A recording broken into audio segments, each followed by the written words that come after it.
సినిమాలో అందరి మీద అనుమానం వచ్చేలాగా సీన్స్ ఉంటాయి. అండ్ పోను పోను కొంతమంది మీద ఇప్పుడు ఎవరి మీద అయితే బిగినింగ్లో అనుమానం కలగలేదో వాళ్ళ మీద కూడా లాస్ట్ 20 నిమిషాల్లో అనుమానం పెట్టేశారు. అంటే రాళ్లపల్లి గారి మీద కూడా సడన్గా ఇట్లా చూస్తాడు, ఒక సీన్లో ఒక రకమైన లుక్ ఇస్తారు రాళ్లపల్లి. సో మీరు ఎవరిని వదలలేదు. అంటే జనరల్గా డైరెక్టర్లు ఏం చేస్తారంటే లాస్ట్ మినిట్ వరకు ఎవరి మీద అయితే అనుమానం రాకూడదో వాళ్ళనే విలన్గా చూపిస్తారు. అది he's the murderer, main murderer అని. బట్ మీరు అలా చేయకుండా రాళ్లపల్లిని కూడా చూపించారు. అవును సార్. ఏంటి సార్ ఈ అనుమానం క్రియేట్ చేసే ఈ ప్రక్రియలో మీకు ఇన్స్పిరేషన్ ఏంటి? అంటే మీరు ఎన్నో పుస్తకాలు చదువుతారని నాకు తెలుసు. So who is that writer or what is that novel that inspired? నేను చాలా ఇష్టపడే ఆల్ఫ్రెడ్ హిచ్కాక్. ఇక్కడ నా ఈ ఆఫీసులో చాలా చోట్ల హిచ్కాక్ మీద బోర్డులు ఉంటాయి. ఓకే. సస్పెన్స్ సినిమాలు, మిస్టీరియస్ సినిమాలు చాలా చూస్తూ ఉంటానండి.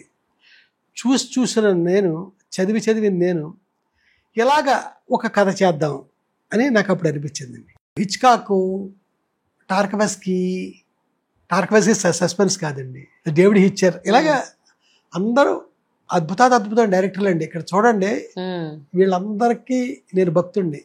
వాళ్ళందరి సినిమాలు చూసి నేను పెరిగినవాడిని. ఏం చెప్తాను, చాలా నాకు బాగా ఇష్టమైన డైరెక్టర్ పోలాండ్లో ఉన్నాడండి, లేడు ఇప్పుడు. అతను బైబిల్లో అదే 10 కమాండ్స్ అంటారు కదా, ఒక్కో కమాండ్ మీద ఒక్కో సినిమా తీసాడండి. 1 అవర్ అంటే పోలాండ్ టీవీ కోసం చేశాడు ఆయన. తర్వాత రిలీజ్ అయింది అనుకోండి. బ్లూ, వైట్, రెడ్ అనుకుంటానండి. ఒక్కొక్క సినిమా పేరు ఒక్కో రంగు, కలర్ ట్రిజీ.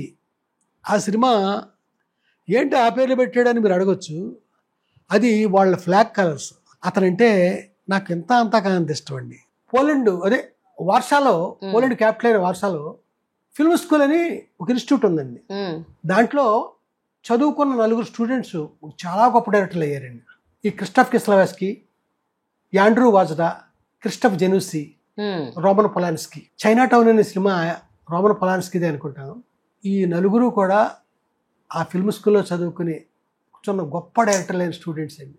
ఈ క్రిస్టఫ్ కిస్లవస్కీ వాళ్ళందరికంటే నాకు చాలా ఇష్టం.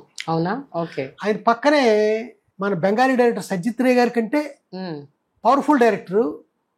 అయితే ఆయన ఒక రకం బిహేవియర్ అవడం వల్ల ఒక తిక్క మనిషి అండి.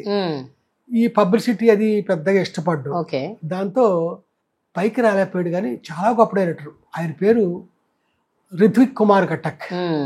తెలుగులో వచ్చిన అంతులేని కథ సినిమా లేదండి, అవును, దాని ఒరిజినల్ వచ్చి ఇందే. ఓకే.